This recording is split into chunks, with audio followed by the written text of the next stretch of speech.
Fala pessoal, e aí, tudo bem? Mais uma semana de especialistas, como é que vocês estão? Tudo certo? Eu sou o Alan de Londres e estou aqui com uma convidada especial dessa vez, tá? Representando aqui o Márcio, o segundo especialista do nosso programa, para falar de Sandman hoje, uma das séries aí que surpreenderam no Netflix recentemente. Está ela, a minha queridíssima, minha amada esposa Letícia. Como está, Letícia? Tudo bem? Tudo bem. Ela está um pouco tímida para apresentar, mas a gente vai tentar aqui. Perdi uma aposta e agora eu tenho que participar, né? Eu não quero nem falar como foi essa aposta, deixa pra lá. Corta essa parte, editor, corta essa parte. Mas não foi nada disso. Vocês estão pensando. Enfim, hoje a ideia aqui é discutir um pouquinho sobre uma série que a gente acabou de assistir, Sandman. Pois é, Sandman foi uma surpresa pra mim. Eu conheci os quadrinhos, só assim, bem por cima. Eu nunca li propriamente dito as publicações, mas já ouvi, sabe, o Nerdcast contando sobre a história e outros blogs e sites falando sobre. Então eu tinha mais ou menos uma ideia, eu conhecia de alguns dos conflitos que aconteceram ali na série e a gente vai falar um pouquinho sobre isso. Você não conhecia nada de Sandman, certo? Não. Eu assisti porque você indicou. Então foi uma indicação. Eu sabia que tinha umas coisas interessantes ali, mas qual foi a sua primeira impressão, assim, pra quem não sabia nem o que esperar? O que você achou quando você começou a assistir Sandman? O primeiro episódio me deixou muito presa, assim. E daí eu não quis parar de assistir, né? Você tava preso igual o protagonista, te capturar, olha fizeram uma invocação. Olha spoiler. Esse programa é com spoilers, não tem jeito. Não tem como falar de Sandman sem ter spoilers. Então você, desde ali do primeiro, já um momento onde você achou interessante? Foi, desde o primeiro. Tem mais alguma coisa do primeiro episódio que você queira falar? Porque a gente pode falar aqui episódio por episódio, dar uma opinião aqui, um ponto de vista sobre isso. Eu sou dessas meio perdido que vou assistindo e eu não sei o que... Tipo, qual é o episódio que aconteceu qual coisa. O primeiro episódio é onde ele fica preso. O Lannister faz a invocação do mal lá e traz ele de volta ali, como se fosse... Na verdade, ele queria invocar o Deus da Morte, né, pra trazer o filho dele, supostamente morto. Sim. E nesse episódio, meu marido é desses que ele vai assistindo e vai criando teorias. Sim. Então, eu lembro que nesse episódio, ele achou que todo mundo que aparecia era o vilão. Então, o Lannister apareceu, esse é o vilão. Mas o Lannister tava na cara. Mas aí o filho dele apareceu, aí o Alan, esse vai ser o vilão. Que virou vilão também, eu tava certo. Mas é um vilão de 15 minutos, então... Mas a questão da série não ter, assim, a história obviamente tá correndo em volta ali do Sandman em si. Mas eu achei muito interessante essa questão meio Black Mirror, onde você tem um ciclo fechado de uma história acontecendo, alguma coisa ali rolando, né, que foi toda essa primeira parte no começo do século, quando ele é preso e tudo mais, e depois vira outra coisa, sabe? O segundo episódio, o terceiro episódio já é uma história totalmente diferente. A gente continua acompanhando o Sandman e as consequências do que aconteceu, mas assim, outros personagens, outro núcleo, eu achei isso muito interessante. Depois do primeiro episódio... Ele já escapa no primeiro episódio? Pelo que eu lembro, não tenho certeza, sou como especialista aqui do programa, não sei, né? Mas logo depois que ele foge, intencionalmente ali o namorado do vilão, que eu chamo de vilão, né? Você falou que é o vilão de 10 minutos. 10 minutos pro Sandman, né? Porque pro cara passou 30 anos, eu não sei se... Filho do Lannister, o pai dele morre. Todos os seriados. A esposa foge, a namorada, né? Foge com os itens mágicos do Sandman, que é o amuleto, a máscara e o saquinho de areia, maravilhoso o saquinho de areia. Depois disso, o pai acaba morrendo, o Lannister acaba morrendo, e o filho meio que continua aprisionando o Sandman.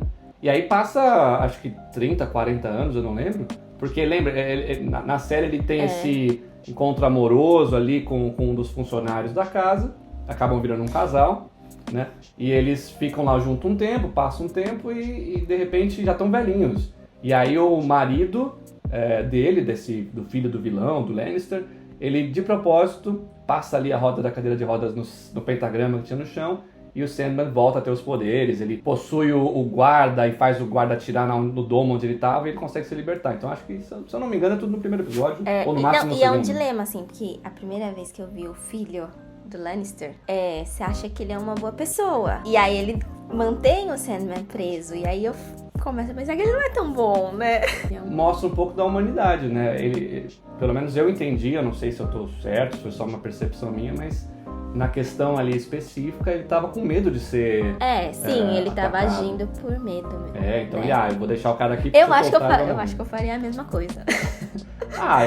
E eu me considero uma pessoa boa, então, né?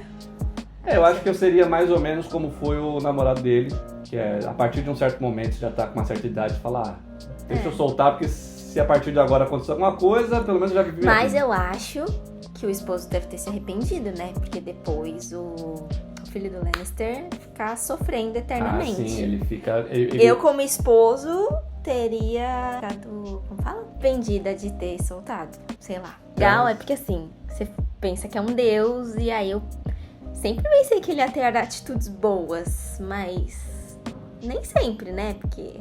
eu sou fã do Velho Testamento, então pra mim Deus não necessariamente é uma pessoa boazinha. Então, assim, no ponto de vista da persona Deus, né? Então, Deus age de maneiras... A Bíblia diz isso, né? Deus age de maneiras misteriosas, então a gente não sabe. Às vezes pode ser uma coisa de sofrimento. Não, mas ao longo do seriado eu vou entendendo os motivos do Sandman. Pô, ele sempre tem um propósito maior, que é o reino dele, né? E aí eu começo a entender por que ele tem essas atitudes que eu, leiga, à primeira vista, acho que não é bondoso, né? Uma curiosidade também é que eu vi que nos quadrinhos ele é muito mais isso e pronto, acabou. A questão de abertura, essa humanização é uma coisa da série que eu acho legal. Ele precisa ser mais humano pra gente se conectar, senão a gente ia achar que ele... É um vilão e Exato, ele ia virar um vilão. Até os vilões, pelo menos os que a gente conhece na primeira temporada, a gente tem uma certa conexão. Você consegue... Não tô falando que você justifica o Corinthians, né? O pesadelo. Mas você entende que ele foi criado daquela maneira e ele tá agindo simplesmente como ele foi criado. Ele tá fazendo as coisas que ele nasceu pra fazer, né? E ele acabou gostando todos os sonhos, todos os pesadelos, todos os seres do mundo dos sonhos que vêm pra Terra, eles se apaixonam pelos seres humanos. Isso é bem interessante de observar na série.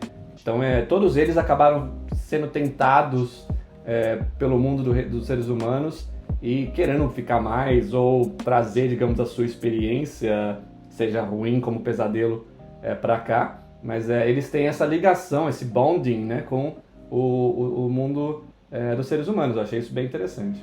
Tem ele, do Narcos e do Carbon Alter. Acho que não é não. Acho que do Carbon Alter é o cara do Robocop. Eu tô confundindo os dois. Eles são meio parecidos. Mas não é não. Desculpa. Aí tem o Lannister, do Game of Thrones. Tem qual é o nome dela? Que é a Lucifer. A Lucifer, eu não sei. Ela também é famosa? Ela assim, é do Game of Thrones. Ela é a Brienne. Meu Deus. Brienne, a minha cabeça acabou de explodir. Eu juro que eu não tinha me ligado.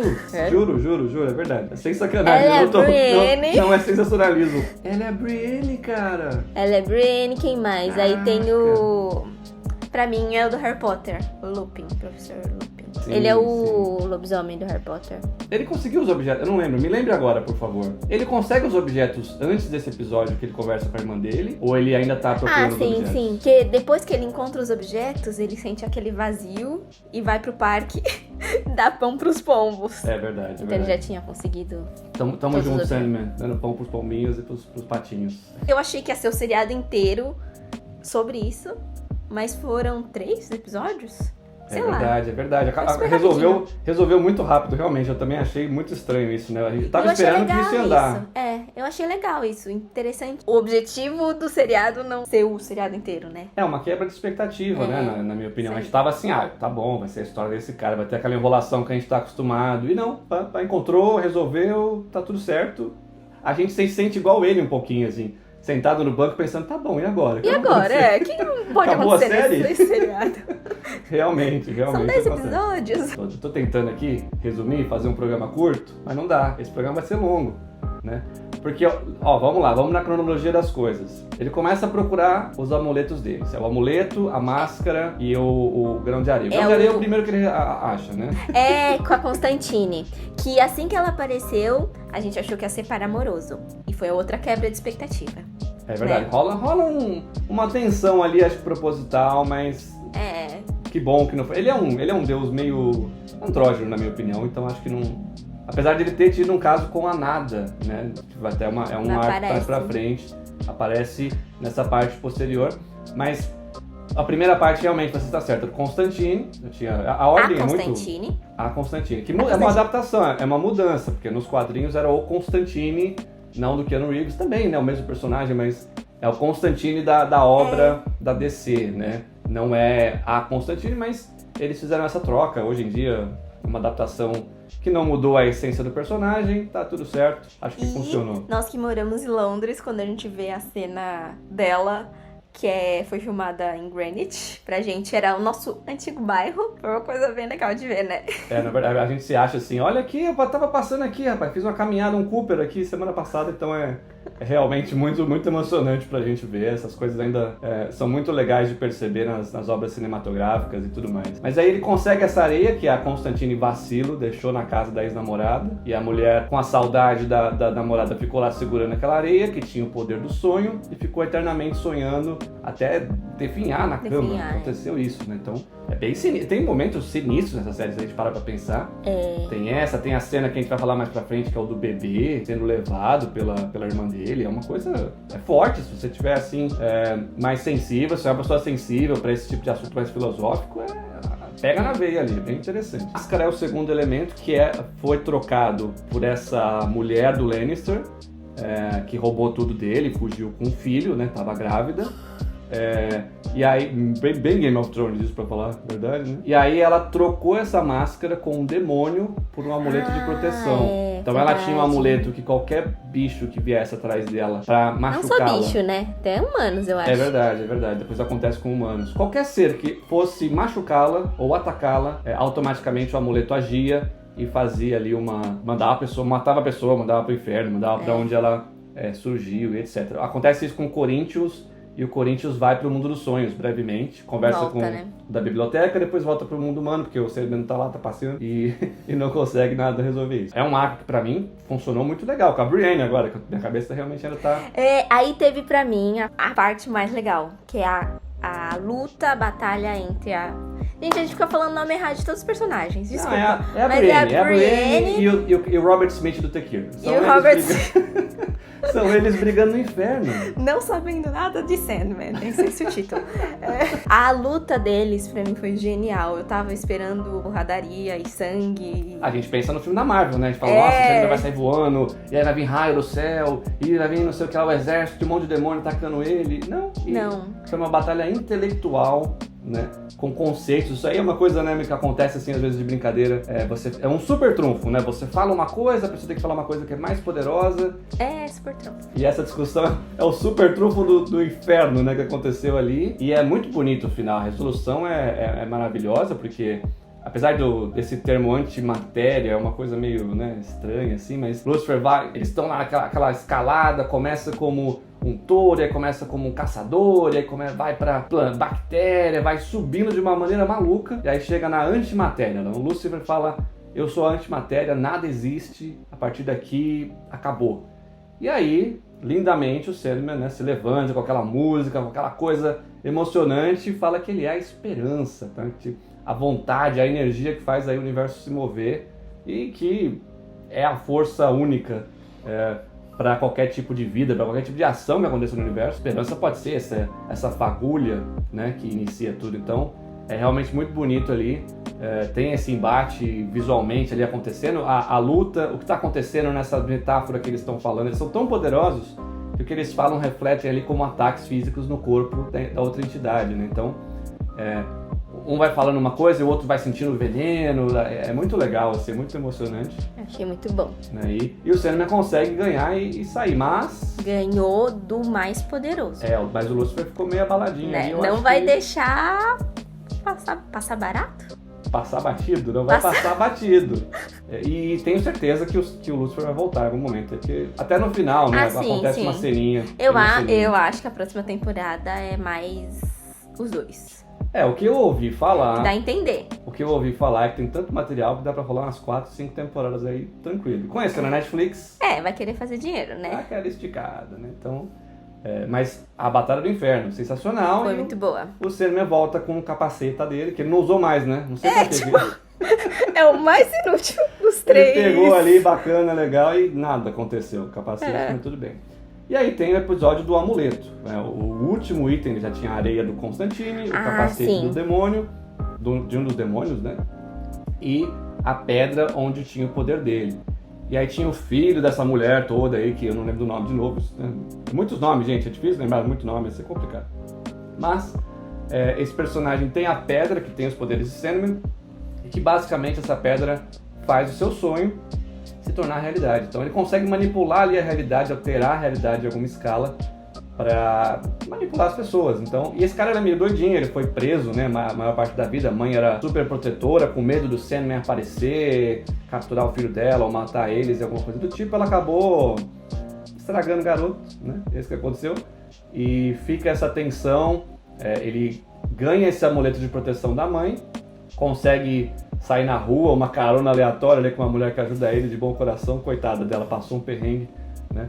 Mas acaba chegando lá no storage que ele tinha, essas coisas antigas, o amuleto estava lá, jogado como ninguém quer nada, consegue de volta, e aí ele decide que ele vai tomar um café, né? Ele vai num diner desses americanos, bem típico, bem clássico, e encontra ali vários personagens, várias histórias paralelas acontecendo, e aí ele simplesmente começa a fazer uma aleatoriedade ali, no sentido de provocar aquelas pessoas, né? Porque o que ele queria como objetivo ali é basicamente que as pessoas parassem de mentir, que as pessoas fossem sinceras o tempo todo, porque elas estavam se iludindo. Ele fala que ele ia consertar o mundo, né? Mas eu pensei, quando ele fala isso, ele vai, sei lá, destruir, vai resetar, vai apagar. Thanos? Não. A gente pensa de novo nisso, a gente tá muito... Ou vai matar todas as pessoas que são ruins, só vai deixar as boas.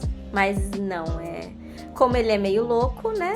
O jeito de limpar o mundo dele também é louco e não faz muito sentido. Exato. E aí tem essa questão, ele lá nessa conversa, nesse diner, observando as pessoas, ele vai vendo as histórias. Então tem um casal ali que chega, a CEO da empresa, e o rapaz que ela namorou novo, e aí ele cresceu na vida, então... Mas aí já tá aquela relação desgastada, começa aquela situação, e aí tem a garçonete que gosta e sai de vez em quando com o cozinheiro, mas o cozinheiro na verdade abusa do filho dela. Você começa a entrar assim num negócio... Todos eles se conhecem, né? E aí você começa a ver o lado negro das relações entre eles, assim. E aí o louco lá, o Lupin, ele começa a jogar eles um contra o outro. Sim, aí rola ali um swing, uma troca de casal, uma coisa maluca. Mas no final, obviamente, todo mundo se mata, né? Porque fica aquela loucura, fala, realmente não tem o que fazer, entra nessa neura da humanidade e acaba se matando. É uma loucura isso, mas muito forte ali acontecendo. E aí o Sandman chega no final pra mostrar um ponto de vista diferente, né? Existe o conflito dos dois, fica essa briga e ele falando, não, mas os seres humanos se iludem, os seres humanos estão fadados a se extinguir, etc. Só a maldade, aquela coisa toda, a visão dele do mundo dos seres humanos, né? De toda a criação maluca que ele teve.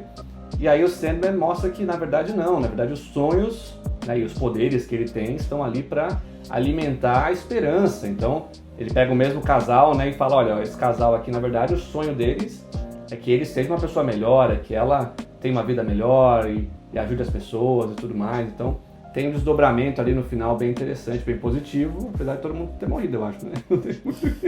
Aí depois, acabou esse primeiro ato. Que aí quando eu falei, o seriado acabou. É a parte do Bruno Marrone, né? Que ele senta na praça, fica lá triste, eu não sou vagabundo, eu não sou delinquente. E fica dando comida pros pombos. Aparece uma moça com roupas parecidas com a dele, com a bota, né? Com alguma coisa. Uma cruz da vida eterna egípcia, né? No pescoço. E pra nossa surpresa, ela é a irmã do Sandman. A Morte, né? Uma coisa legal que eu acho, uma curiosidade, é que todos os irmãos, como é o nome em português? Eu esqueci agora. Endless, em inglês, perpétuos. Os perpétuos, os Endless, eles têm todos o nome com D. Em inglês, então, né? Isso, então é o Dream, o sonho, Death, a morte, o Desire, o desejo, né? E o Despair, que a gente conhece nessa primeira temporada, que é o desespero. E tem mais perpétuos, mas a gente talvez... Ele aparece no final, assim, brevemente tem o Destiny. Tem o Destiny, a gente não viu. Ah, a gente viu o Destiny, a gente viu as três irmãs, é verdade. Mas aí rola aquele episódio lindo, na minha opinião, uma interpretação sobre... Nossa, achei bem bonito. Uma interpretação ali... De ver a morte... Não por sendo um outro má, lado. né? É, que a gente sempre vê a morte como algo ruim, mas no caso a morte ela é mostrada como uma pessoa que vai te acompanhar no momento em que você morre, né? Pra você não estar nessa passagem sozinho. Exato. Então é reconfortante.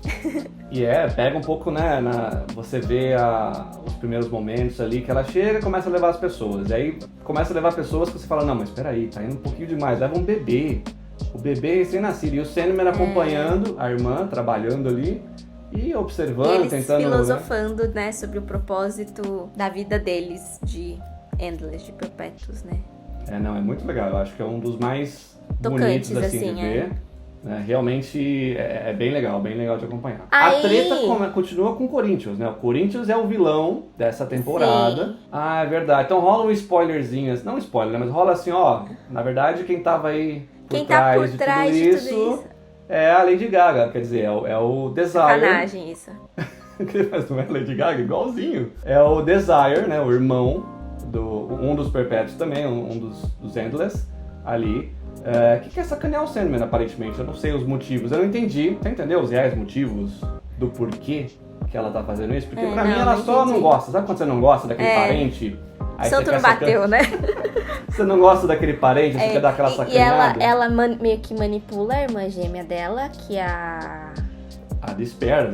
A Desespero. Dá a entender que não foi a primeira vez que ela fez alguma coisa pro Sandman se dar mal, né? O que eu entendi é que aquela moça que ele encontra no inferno, a Nada.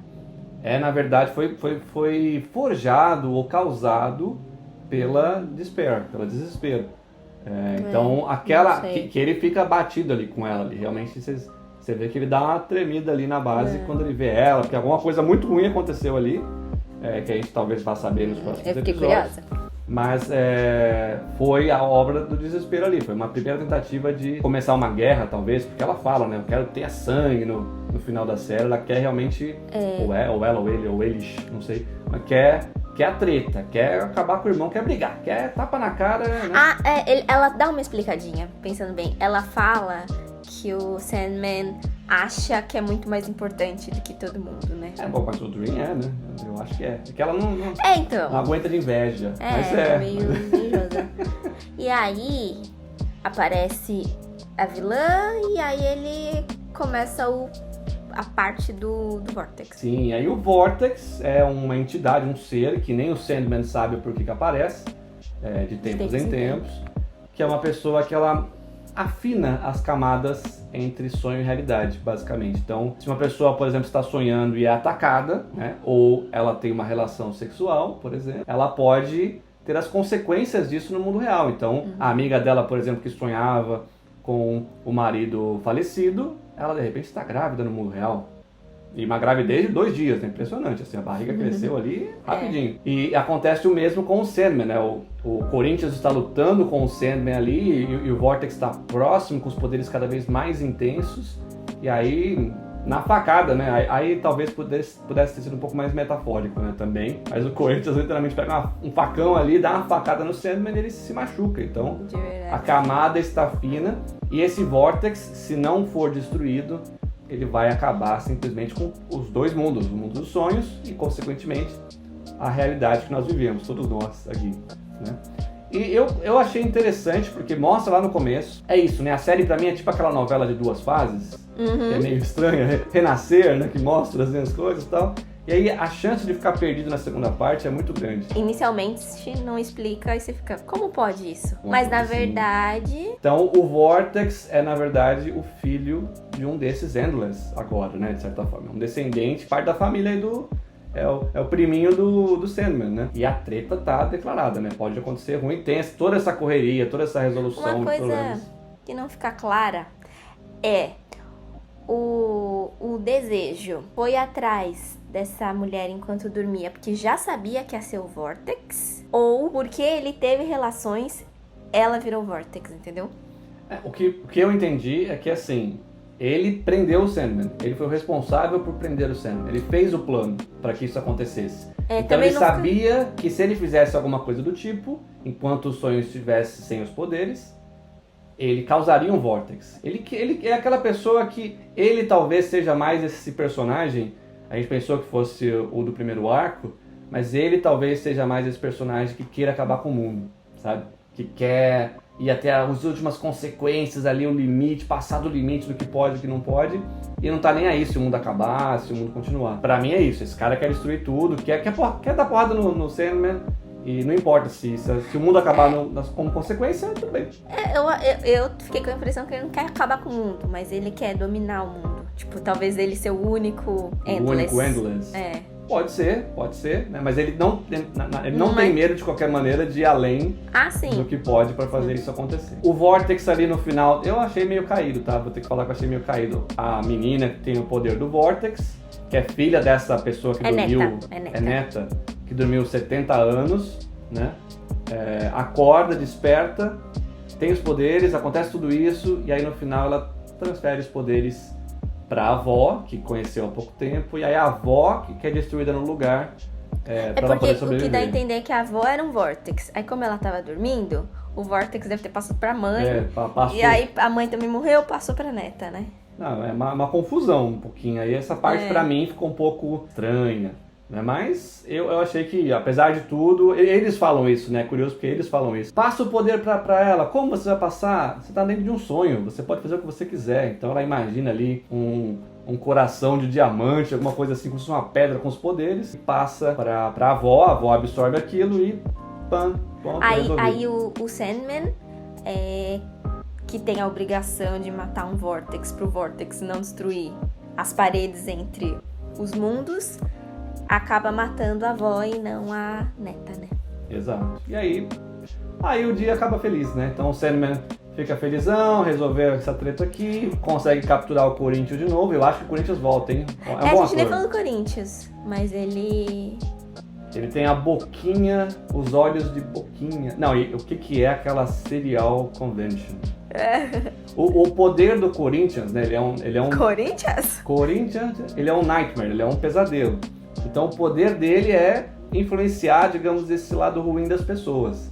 E aí a explicação na série é que o boom de serial killers que aconteceu na década aí de 40 pra cá, né? Basicamente foi a ação do Corinthians fazendo os seres humanos olharem, terem prazer ou ter algum tipo de satisfação nesse sentido de vou matar as pessoas e eu tô fazendo isso, fazendo um bem, entendeu? Como ele se sente. Fez um Inception nos seres humanos, tanto que o Sandman no final, né, ele tá nessa convenção maluca, bizarra de... É muito bem sacado, né, o nome da convenção. Serial Convention. Cereal. E aí no final, ali, depois que ele derrota o Corinthians, o Corinthians fica numa caveirinha, ele guarda o Corinthians, né? Então por isso que eu acho que ele volta. Não, mas assim, eu entendi que o Corinthians, ele tava naquela convenção porque ele queria usar o Vortex pra na hora que todo mundo tava sonhando as maldades que faz, ele quebrar a parede entre os mundos. Também acontece isso, né? Aí o sonho dos serial killers iam virar realidade. Mais força, assim. Aconteceu assim, eles mostraram um pouquinho, né? Mas aconteceu numa escala reduzida contra o Sandman e contra a menina, a própria Vortex, pra meio que estimular ela a ficar com mais medo e ter mais poder solto, né? E aí no final, depois que ele derrota o Corinthians, ele tira essa ilusão, esse Inception do Corinthians, e eles, digamos, deixam de ser psicopatas. A minha percepção, pelo menos, foi isso. Eles deixaram de ser psicopatas, viraram pessoas normais, como se tivesse tirado essa coisa da cabeça deles. A minha leitura foi que os serial killers, o sonho deles era fazer maldade. E aí o Sandman tira o sonho da vida deles. Então... é uma excelente interpretação. E aí eles não têm mais sonhos. Eles não têm mais sonho de matar e eles começam a sentir remorso. E aí alguns se matam. A série filosofa sobre isso, né? Você é o seu sonho, você é o que você persegue. E nem sempre seu sonho é bom, né? Seu sonho pode ser ruim, pode ser maldoso, né? Muito bom, amor. Adorei essa Eu não tinha visto dessa É maneira. muito engraçado isso, né? Porque tem coisa que a gente percebe e pra mim tava muito óbvio, pelo que você falou, não. Não, essa conversa de bar que nós estamos tendo aqui, acho que é interessante por isso. Você tem os pontos de vista e você fala sobre. Divide, Você pode mudar ou influenciar, de certa maneira, o ponto de vista do outro, dependendo de como você absorveu, como você explica isso, no Sim. sentido de trazer luz ao assunto, sabe assim? Você Sim. mostra um ponto que, realmente eu não observei isso. Bem observado. E aí, o que acontece, na verdade, são os ganchos para as próximas temporadas, né? Que eu realmente quero ver. Pena que saiu agora, porque vai demorar, então, pelo menos eu mais um odeio ano. essas quebras de um ano esperando o próximo. A Netflix temporada. podia lançar semanal, eu tô achando que é melhor agora. E aí mostra os ganchos de Lúcifer, né? Aparece um demônio ali, uma quebra no tempo e um demônio convocando Lúcifer, faz uma coisa aí, Aquele maluco. demônio eu achei muito mal feito. Tava um desenhão, né? Tava um CGI, bonecão estranho. Tava. Tava muito cômico. Tava cômico, Junto ao meio... Ao que era a cena, né? Era pra ser uma coisa meio tensa e sombria. Tava meio estranho, mas falou, Lúcifer, dá uma mexida aí, dá uma sacudida aí, porque tá vacilando, meu irmão. E faz aí, alguma Lúcifer coisa. Fica naquela pontinha, tá bom, vou fazer alguma coisa. E tem o Constantine que volta, a Constantine que volta, e Constantine é muito mais ligado a essa coisa religiosa. O Constantine, o original pelo menos, aquele que o Keanu Reeves interpretou, ele era, o demônio odiava o Constantine, né? O demônio salvou a vida do Constantine para que ele pudesse, só para ele não ir pro céu, para que ele pudesse pecar, porque ele tem certeza que o Constantine vai pecar e ir pro inferno. E quando for pro inferno, um cara que tá matando demônio na Terra, né, inimigo número 1. Então, acho que vai misturar mais aí essas duas histórias, vai ser uma mescla legal. Eu gostei da Constantine, não achei ruim, não. Também gostei. Tem a questão do Desire ainda que, né, prometeu sangue. Ficou muito aberto mesmo. O que é aquele palácio, me diz? Aquele palácio vermelho? Aquilo a Lady Gaga, Madonna, a enésima potência. Eu falei, quando eu era criança, eu fui naquela Camila, como que era? Que você entra no corpo de um inflável gigante, vai passando no coração, no cérebro. Que é pra anatomia, né? Aulas de ciência. Eu me senti dentro desse naquela boneco parte gigante. vermelha. Pra mim, a casa da Lady Gaga é daquele jeito. Se não tiver uma sala daquele jeito... Para de pegar no pé da Lady Gaga. Não tô pegando no pé, eu acho legal. Acho legal da Lady Gaga. Eu acho uma referência foda. Acho que é maneiro. Mas enfim, esse foi o Sandman. A conclusão, qual que é a sua conclusão da série? O que você diria de Sandman para uma pessoa que acabou de conhecer, que viu essa história nova? E o que você poderia concluir assim disso? A primeira que eu falaria pra assistir, com certeza. Você recomendaria? Recomendaria, com certeza. Fazia tempo que eu não assistia um seriado, sabe, que me prendia assim? E... vontade de ver o próximo episódio, né? Já play, vamos ver. E eu acho que... e assistir com esse olhar, assim, porque às vezes pode parecer bobo o tema, né? Deuses e tal, mas tem tanta metáfora com coisas da vida importante. Vida, morte, nascimento, que é bonito olhar por esse lado, assim. Não, eu concordo. A minha conclusão é muito próxima, eu acho. Eu gosto, obviamente, né? Coisa de menino, né? Coisa de briga, porradaria, Vingadores e tudo mais. Mas quando tem alguma coisa que é filosófica, que te faz pensar, uma coisa que tá na sua cara aqui, a sua vida toda, os sonhos. Todo mundo sonha, todo mundo passa por essa experiência. E aí você pode levar isso para um caminho tão doido. O Neil Gaiman, né, que é o autor, que trouxe essa perspectiva, ele já fez coisas parecidas em Deuses Americanos e outras obras. É dele? Sim. É uma obra da DC, né, que eles tinham lá na gaveta. E eles estavam o Alan Moore, o Neil Gaiman, ele estava nessa fase de autores diferentes, fazendo diferentes obras dos convencionais, né? Tipo, dava a obra pro autor, faz o que você quiser desse personagem. E aí eles deram pro Sandman, ele recriou esse universo e fez essa visão bem... Pra mim, se você puxar um pouquinho dos americanos, tem um pouquinho disso, de uma coisa material ou uma coisa intangível ser um deus, ser uma personificação, né? Acho bem legal, acho as metáforas maravilhosas, assim. O visual, 80% do tempo é legal, né? Tem aquele CGzinho borrachudo que você fala, ali faltou um render Não, ali. mas acho que no geral é bom, assim. Eu lembrei muito de The Witcher, que eu achei muito ruim os efeitos especiais. E esse eu achei, está bom. O The Witcher eu assisti pensando que era uma novela do SBT, sabe? Da tarde. E aí esse eu me senti incomodado, mas eu não vi sendo uma obra clichê, eu vi uma coisa diferente ali, eu gostei bastante. Eu realmente, looking forward pelas próximas temporadas, eu tô ansioso aí, vai demorar bastante, infelizmente, mas espero que saia logo aí, porque é o Robert Smith, pô. Não posso falar, podia ser ruim. Podia ser ruim, é o Robert Smith do The Cure, né, ali, cuspido e escarrado. Então, pena, eu gostei da morte, tá, da adaptação da morte, perfeito, mas eu senti falta de ver a Silks ali, da banda também, que fazia parte ali dos anos 80, que é o Robert Smith e a Silks, que eram basicamente nos quadrinhos o Sandman e a Death, né? Então, pena, mas ficou legal a adaptação ali, o personagem... eu acho que ele quis trazer eles quiseram fazer a morte muito mais humana, né? Assim, muito mais normal. Sendo chato só pelo visual mesmo. Falta aquele cabelo bagunçado igual do Robert Smith. Eu queria só o visual porque eu gosto da cantora. Você conhece, sente falta. Pra mim, eu achei que fez muito sentido. Sim. Ignorando essa parte visual, a personagem em si, acho que ficou até melhor, perfeita. Não tenho o que falar, realmente... Muito legal. Então, uma nota pro Sandman. Se você fosse dar uma nota de 0 a 5, vai. 5? Você daria 5? Não. Ah, tá. De 0 a 5. Ok. 0 a 5, vai. Eu dou uns 4. 4 é bom. 4 é bom. 4 é bom. Eu vou dar 5 4... só The Office. Aquelas... Não, nenhum The Office. Eu daria aí um 4,5, eu acho que os efeitos visuais me impedem de dar um 5 pra essa série, porque eu gosto dessa pegada.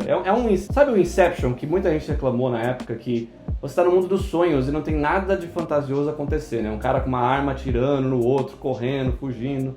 Faltou, sei lá, um monstro gigante, que é o que acontece nos nossos sonhos, né? Vem uma coisa fantasiosa aí, e você não explica aquilo. E é o Robert Smith de novo, não tem erro, não tem como errar, tá certo? Então, esse foi o nosso papo sobre Sandman. Esse papo foi mais resumo, né? Episódio por episódio, falando o que a gente gostou. É pro cara que já assistiu e quer, entendeu, consumir mais informação sobre Sandman. Ouvir os especialistas falando de Sandman de uma perspectiva aí de boteco. Mais um amigo aí pra você chamar na roda e falar sobre, ver as perspectivas, o que ele achou e tudo mais. Então, Sandman é muito legal, assista na Netflix, tá? E fica a recomendação aí, muito legal, fica o papo e, gente... Até o próximo episódio, espero que a nossa convidada volte mais vezes para falar. Só se eu perder outra aposta, galera. Brincadeira, eu gostei, foi divertido. Então é isso aí, gente. Muito obrigado, me despeço. Beijo. Tchau. Tchau.